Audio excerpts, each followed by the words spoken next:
Hi friends, YouTube ఛానల్కు స్వాగతం. మీ KS Varaprasad. నమస్కారం అండి అందరికీ. ఈరోజు భగవంతుడు అనేది ఉన్నాడా లేదా అనేది కొంతమందికి సంశయంగా ఉంటుంది.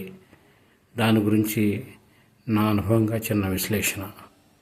కొన్ని సంవత్సరాల క్రితం నేను రామరపాడు వెళ్ళి రిటర్న్లో వచ్చేటప్పుడు, రామరపాడు దాటిన తర్వాత ఒక పాన్ షాప్ దగ్గర కొద్దిసేపు పాన్ షాప్ దగ్గర బటర్ మిల్క్ తాగడానికని ఆగాను.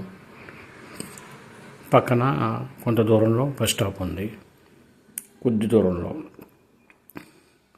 కొంతమంది వ్యక్తులు రోడ్డు మీద నుంచి బస్సు ఎక్కేదా నిమిత్తం రోడ్డు మీదకి నిలబడి ఉన్నారు. సుమారు 10-15 మంది దాకా. నేను అటు నుంచి దాటుకుంటూ వచ్చి ఆ పాన్ షాప్ దగ్గర ఆగి బటర్ మిల్క్ తీసుకొని నేను తాగుతున్నాను. నేను బండి మీద వచ్చేటప్పుడు ఒక అతను ఫోన్ మాట్లాడుకుంటా వాళ్ళ ఇంట్లో వాళ్ళు ఏదో డ్రింక్స్ ఏ కావాలా ఏదో తెమ్మని చెప్పి అడుగుతుంటే, ఆ బస్ స్టాప్లో నుంచున్న అతను నడుచుకుంటూ వచ్చి పాన్ షాప్ దగ్గర వచ్చి ఏదో అతను ఒక డ్రింక్ అడిగి తీసుకున్నాడు, పెద్దది, ఇంటికి తీసుకెళ్ళడానికి. ఈలోపు సడన్గా అందరం బస్ స్టాప్ తిరిగి చూస్తే అట్నుంచి ఒక కారు అతను ర్యాష్ డ్రైవింగ్ చేసుకుంటా బస్సు స్టాప్లో ఉన్న కొంతమంది ఆడపిల్లల్ని గుద్ది కొంతమందిని గాయపరిచి ఆ కారుని రైట్ సైడ్ తిప్పుకుంటా వెళ్ళి డివైడర్కి కొట్టుకొని ఆగాడు.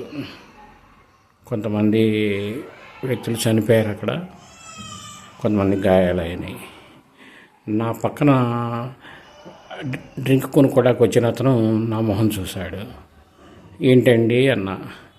ఏం లేదు సార్, నేను ఒక 5 నిమిషాల ముందు అక్కడ నుంచున్నాను, మా ఆడవాళ్ళు ఫోన్ చేస్తే ఇక్కడికి వచ్చాను, డ్రింక్ తీసుకున్నాను, ఈలోపు కారు అతను ఇలా వచ్చాడు, గాడ్ ఈజ్ గ్రేట్ అండి అన్నాడు.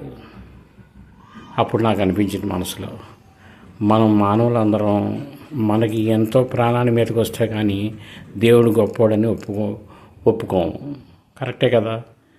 ఎందుకంటే మనం ఎవరి మతాన్ని వాళ్ళ గౌరవించుకుంటా భగవంతుడిని నమ్ముకొని మనం జీవనం గడపాలని నా అభిప్రాయం, నా అనుభవం కూడా.